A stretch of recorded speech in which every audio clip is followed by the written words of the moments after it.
محمد علی جناح ایک ایسا لیڈر جو لوگوں کے دلوں کی دھڑکن ہے۔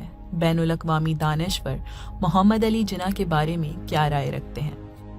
پروفیسر اسٹینلی وولپرڈ اپنی کتاب جناح آف پاکستان میں لکھتے ہیں، بہت کم لوگ ایسے ہوتے ہیں جو تاریخ کا دھارا بدل کر رکھ دیتے ہیں، اور ایسے لوگ تو اور بھی کم ہوتے ہیں جو دنیا کا نقشہ بدل کر رکھ دیتے ہیں، اور ایسے کوئی ہوتے ہیں جو ایک نئی مملکت قائم کر دیتے ہیں۔ محمد علی جناح ایک ایسی شخصیت ہے جنہوں نے بیک وقت تینوں کارنامے کر کے دکھا دیے۔ 25 دسمبر 1876 کو وزیر مینشن کراچی میں پیدا ہونے والا ایک بچہ جس کا نام محمد علی جناح بائے رکھا گیا۔ محمد علی جناح اپنے 7 بہن بھائیوں میں سب سے بڑے تھے۔ ان کا شمار بچپن سے ہی ذہین مگر شرارتی طالب علموں میں ہوتا تھا۔ انہوں نے اپنی تعلیم کا آغاز ممبئی میں گوکل داس پرائمری اسکول سے کیا۔ اس کے بعد سندھ مدرسۃ الاسلام سے تعلیم حاصل کی۔ 16 سال کی عمر میں میٹرک کا امتحان پاس کیا۔ 1892 میں محمد علی جناح برطانیہ کی grams shipping and trading company سے منسلک ہو گئے، جو ان کے خاندانی کاروبار سے بہت گہرا تعلق رکھتی تھی۔ برطانیہ جانے سے پہلے آپ نے اپنی والدہ کی مرضی سے ایمی بائی سے شادی کر لی، مگر یہ شادی تادیر قائم نہ رہ سکی، اور ان کے برطانیہ جانے کے 6 ماہ بعد ایمی جناح کا انتقال ہو گیا۔ لندن جانے کے کچھ عرصے کے بعد انہوں نے نوکری ترک کر دی۔ 1895 میں لندن سے بارٹ لاء کی ڈگری حاصل کی۔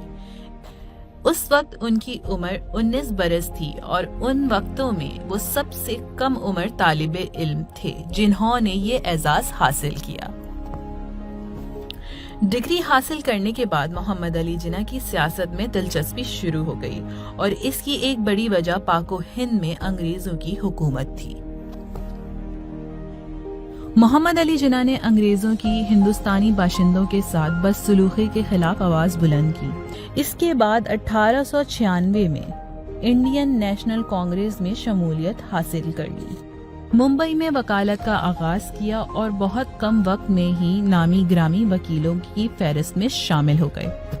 1905 میں ایک وکیل کی شہرت حاصل کرنے پر معروف ہندوستانی رہنما بال گنگادھر کی توجہ محمد علی جناح کی جانب ہوئی، اور اس طرح 1905 میں بال گنگادھر نے محمد علی جناح کی خدمات بطور دفاعی مشیر قانون حاصل کر لی۔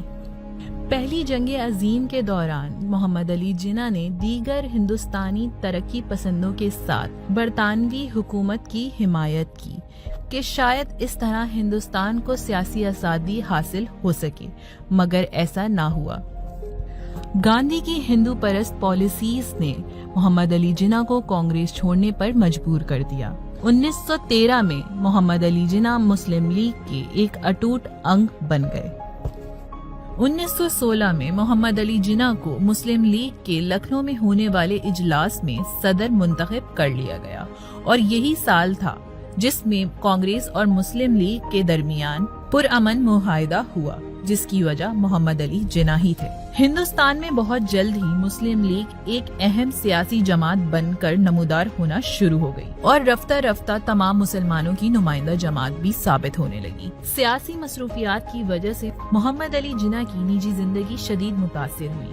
ایمی بائی کے بعد 1918 میں فارسی خاتون رتن بائی سے دوسری شادی، جو اسلام قبول کرنے کے بعد مریم جناح کے نام سے جانی گئی، جن سے ان کی ایک بیٹی ہے جس کا نام دینا رکھا گیا۔ پھر ایک ایسا واقعہ رونما ہوا کہ اس آزادی کے مجاہد نے مسلم لیگ کے لیڈروں میں اختلاف پیدا ہونے کی وجہ سے ہندوستان چھوڑ کر برطانیہ جانے کا فیصلہ کیا۔ اس کے بعد بہت سے مسلم رہنماؤں کی کوششوں کی وجہ سے قائد اعظم محمد علی جناح 1934 میں ہندوستان واپس آ گئے۔ ان مسلم لیڈرز میں سر فہرست ڈاکٹر علامہ اقبال تھے۔ دوبارہ ہندوستان آمد کے بعد 1940 میں قرارداد پاکستان کی روشنی میں مسلمانوں کی علیحدہ مملکت کی کوشش میں سرشار ہو گئے۔ 1946 کی انتخابات میں مسلم لیگ نے مسلمانوں کی زیادہ نشستوں پر کامیابی حاصل کی۔